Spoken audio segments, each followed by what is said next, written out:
कनिका लाल बनारसी साड़ी में सजी हुई थी। उसके माथे पर साजा सिंदूर, मांग टीका और हल्की सी मुस्कान उसकी सुंदरता में चार चांद लगा रहे थे। हाथों में गहरी रची मेहंदी, लाल चूड़ियाँ और पैरों की पायल की मधुर छनक पूरे कमरे में एक अलग ही सुकून घोल रही थी। फूलों से सजा कमरा अपनी भीनी भीनी खुशबू से महक रहा था। गुलाब और मोगरे की माला से सजी सेज के किनारे कनिका शांत भाव से बैठी थी। उसकी झुकी हुई निगाहों में संकोच, नए जीवन की उत्सुकता और अनगिनत सपने झलक रहे थे। वो बार बार अपने दुपट्टे का पल्लू संभाल रही थी और मन ही मन अपने वैवाहिक जीवन की नई शुरुआत के बारे में सोच रही थी। आरव की नज़र जब पहली बार अपनी दुल्हन पर पड़ी तो वह कुछ पल उसे देखता ही रह गया। विवाह की सभी रस्में हंसी खुशी पूरी हुई और शाम होते होते कनिका अपने मायके से विदा होकर ससुराल पहुंच गई। गृह प्रवेश की रस्म बड़े आदर से हुई। कनिका ने मुस्कुराते हुए घर में पहला कदम रखा और मन ही मन यही प्रार्थना की ये घर हमेशा प्रेम और सम्मान से भरा रहे। दिन भर की रस्मों के बाद रात हुई। वो अपने कमरे की ओर बढ़ने लगी, तभी उसकी सास ने धीरे से उसका हाथ पकड़ कर कहा, कनिका, पहले मेरे कमरे में आओ। मुझे तुमसे अकेले में एक ज़रूरी बात करनी है। कनिका बिना कुछ पूछे उनके पीछे पीछे चल दी। कनिका जैसे अपनी सास के कमरे में पहुंची, उसने आदत से उनके पैर छुए। सास ने दरवाज़ा बंद किया और कुछ पल तक बिना कुछ बोले उसे देखती रही। कनिका के मन में हल्की सी घबराहट होने लगी। उसने धीमी स्वर में कहा, माँ जी, आपने मुझे बुलाया। सास ने गहरी सांस ली और बोली, हाँ बहू, आज मैं तुम्हें इस घर का सबसे बड़ा नियम बताने जा। इस बात का पता ना तुम्हारे मायके वालों को चलना चाहिए और ना ही किसी रिश्तेदार को। कनिका ध्यान से उनकी बातें सुनने लगी। सास ने गंभीर आवाज में कहा, आज से तुम आरव से दूरी बनाकर रखोगी। तुम दोनों पति पत्नी हो, लेकिन जब तक मैं ना चाहूँ तुम उसके साथ एक कमरे में नहीं रहोगी। तुम उससे प्यार से बात कर सकती हो, उसकी देखभाल कर सकती हो, लेकिन उसे अपने पास आने की अनुमति कभी मत देना। अगर तुमने मेरी बात नहीं मानी तो इस घर की शांति खत्म हो जाएगी और मैं तुम्हें कभी अपनी बहू नहीं मानूंगी। यह सुनते ही कनिका का चेहरा फीका पड़ गया। उसने कांपती आवाज़ में पूछा, लेकिन माँ जी, इसकी क्या वजह है? सास ने उसकी बात बीच में ही रोक दी और बोली, वजह जानना तुम्हारा काम नहीं है। इस घर में मेरी बात ही नियम है। मुझे वचन दो कि तुम मेरी बात कभी नहीं टालोगी। कनिका कुछ पल तक चुप खड़ी रही। उसके मन में एक ओर अपने पति के साथ नए जीवन की हजारों उम्मीदें थी और दूसरी ओर सास की कठोर बात। अंत में उसने सिर झुकाकर धीरे से कहा, मैं आपकी बात का सम्मान करूंगी माँ जी। माँ ने संतोष की सांस ली और कहा, अब जाओ। कनिका भारी मन से कमरे से बाहर निकली। उधर आरव अपने कमरे में उसका इंतजार कर रहा था। जैसे ही कनिका कमरे में पहुंची, आरव मुस्कुराते हुए उसकी ओर बढ़ा, लेकिन कनिका 2 कदम पीछे हट गई। आरव ठिठक गया। उसने हैरानी से पूछा, क्या हुआ कनिका, तुम इतनी परेशान क्यों हो? कनिका की आंखें नम हो गई। उसने नजरें झुका कर कहा, मुझे माफ़ कर दीजिए, मैं आज आपके पास नहीं आ सकती। आरव कुछ समझ नहीं पाया। उसने धीरे से पूछा, लेकिन क्यों? कनिका ने केवल इतना कहा, मैंने माँ जी से एक वचन दिया है, मैं उसे नहीं तोड़ सकती। इतना कहकर वो कमरे के कोने में रखी कुर्सी पर जा बैठ गई। आरव उसे देखता रह गया। उसके मन में अनेक सवाल थे, लेकिन उसने उस रात कनिका पर कोई दबाव नहीं डाला। वह बस दूर खड़ा अपनी पत्नी की उदास आंखों को देखता रहा, जबकि कनिका अपने आंसू छिपाने की कोशिश करती रही। उस रात दोनों एक ही कमरे में थे, लेकिन उनके बीच ऐसी दूरी खड़ी हो चुकी थी जिसे ना तो आरव समझ पा रहा था और ना ही कनिका समझ पा रही थी।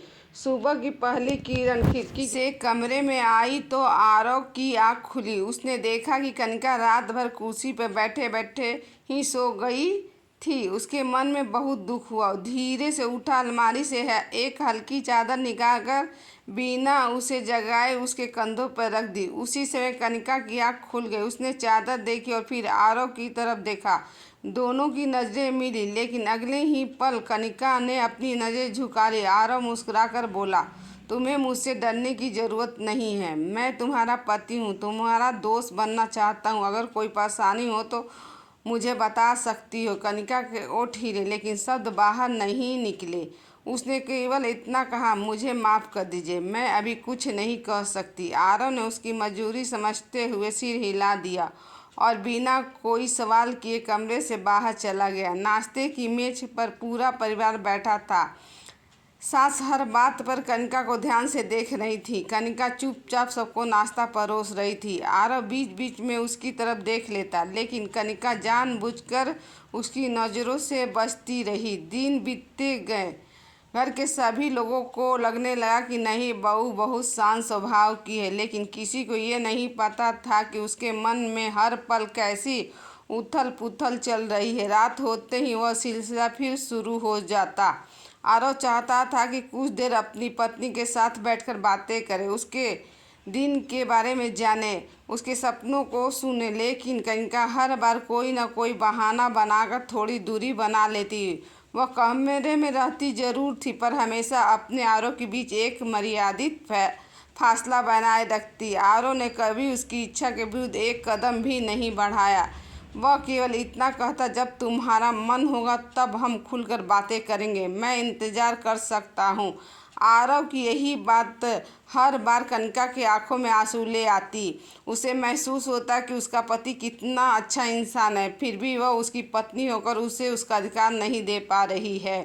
कई बार उसका मन करता कि सास की बात भूलकर आरव के सामने सब सच बता दे, लेकिन उसे अपना दिया हुआ वचन याद आ जाता और खुद को रोक लेती। धीरे धीरे दोनों की दिनचर्या अजीब सी बन गई। दिन भर दोनों एक दूसरे का ध्यान रखते, साथ में चाय पीते, घर के कामों में हंसते बोलते, परिवार के सामने बिल्कुल पति पत्नी की तरह रहते। लेकिन रात होते ही कनिका अपने मन के चारों ओर एक दीवार खड़ी कर लेती। आरव उसके इस व्यवहार से दुखी जरूर था, लेकिन उसके मन में अपनी पत्नी के लिए प्यार और सम्मान पहले से भी ज़्यादा बढ़ता जा रहा था।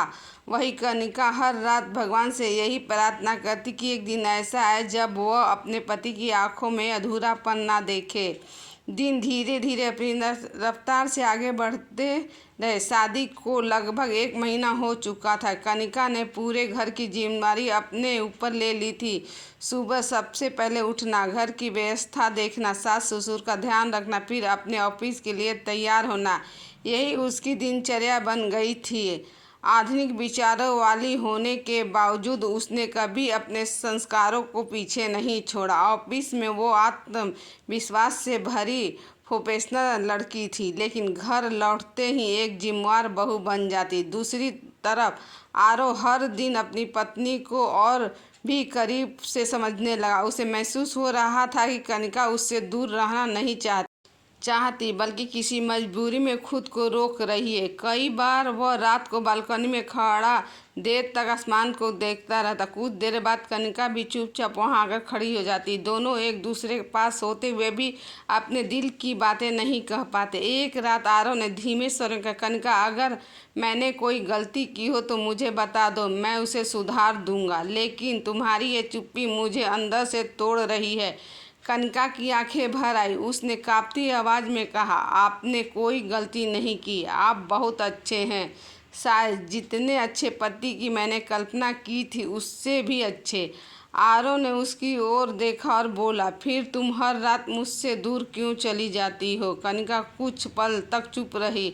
उसने अपने आंसू पोंछे और कहा, कृपया मुझसे ये सवाल मत पूछिए। मैं आपकी नज़रों में झूठी नहीं बनना चाहती, लेकिन सच भी अभी नहीं बता सकती। बस मुझ पर भरोसा रखिए। इतना कहकर वह फिर कमरे के दूसरे कोने में जाकर बैठ गई। आरव ने गहरी सांस ली। उसने आगे बढ़कर कनिका के सिर पर प्यार से हाथ रखा और बोला, मैं तुम्हें मजबूर नहीं करूँगा। जिस दिन तुम्हें सही लगे उसी दिन बात करना, मैं इंतज़ार कर सकता हूँ। यह सुनकर कनिका खुद को रोक नहीं पाई। उसकी आंखों से आंसू बह निकले। उसने पहली बार मन ही मन महसूस किया कि उसे जीवन साथी नहीं, बल्कि एक ऐसा इंसान मिला है जो उसके सम्मान को अपने अधिकार से ऊपर रखता है। अगले दिन रविवार था। पूरा परिवार घर पर था। सास ने सबके सामने सम्मान व्यवहार किया, लेकिन जब भी उसकी नज़र कनिका आरव पर पड़ती वे ये जरूर देखती कि दोनों एक दूसरे से कितनी दूरी बनाए हुए हैं।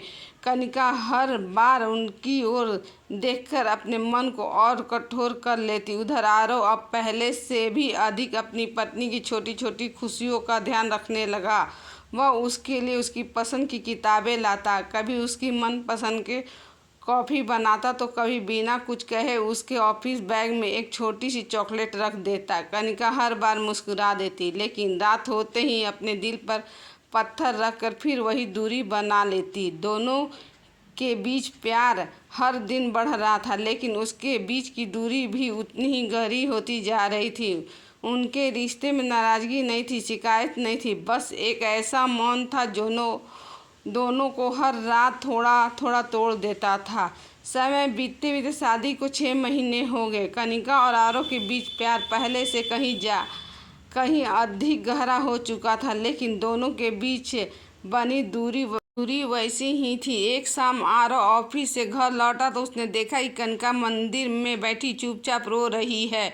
वह उसके पास गया और धीरे से बोला, कनिका, मैं अब भी तुमसे कोई जवाब नहीं मांगूंगा, लेकिन इतना ज़रूर कहूँगा कि किसी भी रिश्ते की सबसे बड़ी ताकत सच और विश्वास होता है। अगर हम एक दूसरे से अपने मन की बात नहीं कह पाए तो ये दूरी कभी ख़त्म नहीं होगी। आरव की बात सुनकर कनिका का दिल भर आया। उसने पहली बार तय किया कि अब वह अपने पति से कोई बात नहीं छुपाएगी। उसी रात उसने आरव को सब कुछ बता दिया कि शादी की पहली रात उसकी सास ने उससे वचन लिया था कि वो अपने पति से दूरी बनाए रखेगी, वरना वह उससे कभी स्वीकार नहीं करेगी। यह सुनते ही आरव कुछ पल शांत रहा। उसने कनिका का हाथ अपने हाथों में लिया और कहा, तुमने मेरी माँ की इज्जत बचाने के लिए अपना सुख त्याग दिया। तुमने मुझे कभी दोष नहीं दिया, कभी शिकायत नहीं की। आज मुझे तुम पर पहले से भी ज़्यादा गर्व है, लेकिन अब समय आ गया है कि हम सम्मान के साथ अपनी बात माँ के सामने रखें।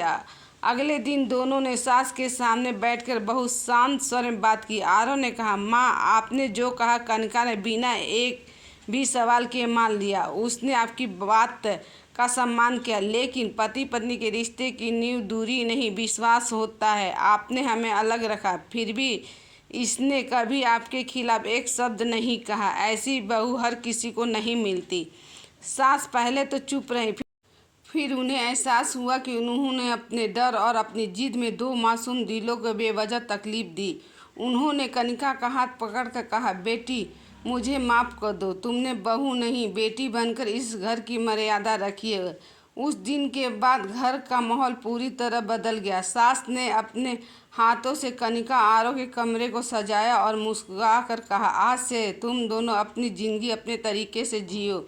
मेरी वजह से जो समय चला गया उसे मैं वापस तो नहीं ला सकती, लेकिन तुम्हारी खुशियों में अब कभी बाधा नहीं बनूंगी।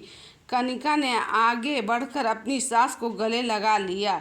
उसकी आंखों में आंसू थे, लेकिन इस बार वो दुख के नहीं, अपनापन मिलने की खुशी के आंसू थे। आरव ने भी अपनी माँ के चरण छुए और कहा, गलती हर इंसान से होती है, लेकिन उसे स्वीकार कर लेना सबसे बड़ी बात है। धीरे धीरे घर में फिर से हंसी लौट आई। कनिका अपने काम और परिवार दोनों को संतुलित ढंग से चलाने लगी।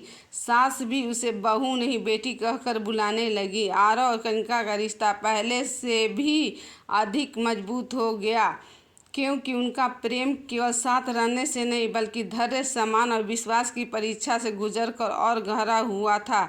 समय के साथ उसके घर में एक नन्ही सी खुशी भी आई और पूरा परिवार उसके साथ नई मुस्कानों से भर गया। कनिका अक्सर सोचती थी कि अगर उस समय उसने गुस्से में कोई गलत फैसला लिया होता तो शायद उसका परिवार कभी नहीं एक नहीं हो पाता। उसने